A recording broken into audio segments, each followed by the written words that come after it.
some of the WWE dressing room is embarrassed that Logan Paul has become so incredible they can't keep up with him.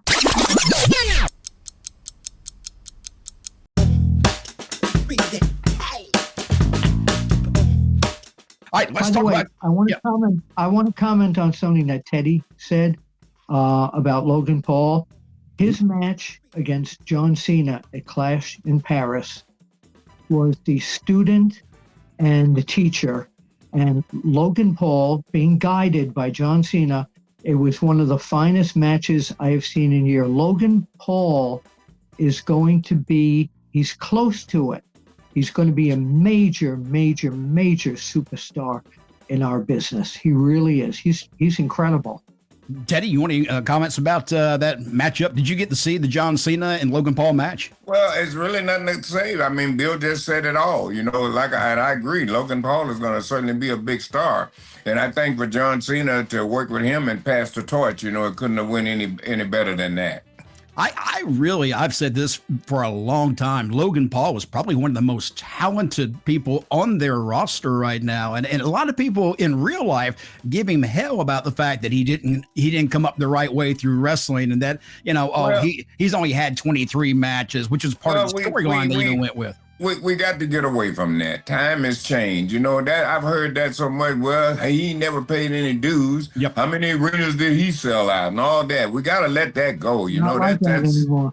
Yeah, I totally agree. It does not need to be that way anymore. And when you got people like Logan Paul, talent is talent. I don't care who it is. They can come in and do it better than you in a matter of one day. So did Kurt Angle, for that matter. Years ago, nobody gave him hell for, coming in and being a quick student and learning the business. It's the same thing Logan Paul has done. He just took to it like that. Yeah, it's just that you can't make everybody happy. No, of course I'm going to put a sticker on this. I'm going to put that some of the WWE dressing room is embarrassed that Logan Paul has become so incredible they can't keep up with him.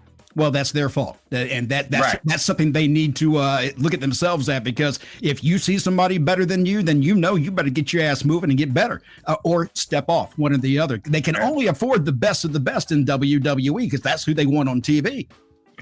Yeah. Well, Logan Paul owes all his accomplishments to him. Rampage Jackson has spoken about his son, Raja. One line that has really ticked a lot of people off is that he said, if you get paid to do fake fighting, don't disrespect people that do the shit for real, end quote.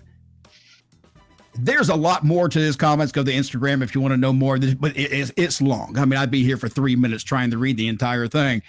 But when it comes to his comments, and he's saying that if you do fake fighting, don't disrespect the people that do the shit for real.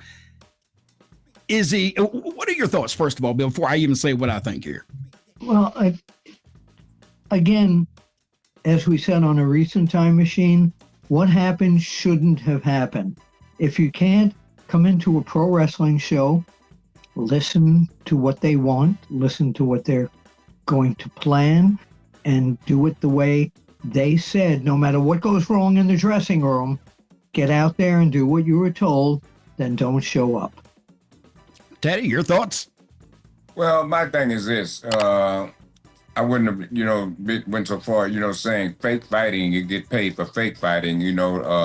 I was in the ring with a couple of people that were in our business that are dead as of this day. And that wasn't anything fake about that. There was nothing fake about Owen Hart falling.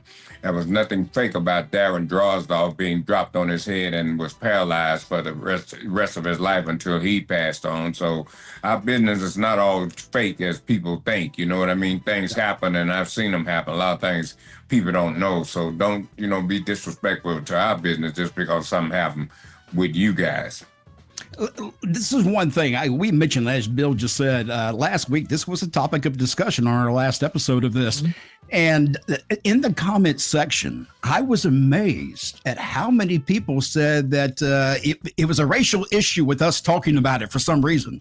There was nothing in what we said last week on our last show that was racial whatsoever. All we said was facts. If you did this, you're guilty, you're in trouble. It's just that simple. It doesn't matter what color skin. And I'm not sure where you guys got off on that and think that we were talking about race, because we never were. You know what, Mac? What's that? I think I mentioned she was on that it was discussed on the Racial Maddow show.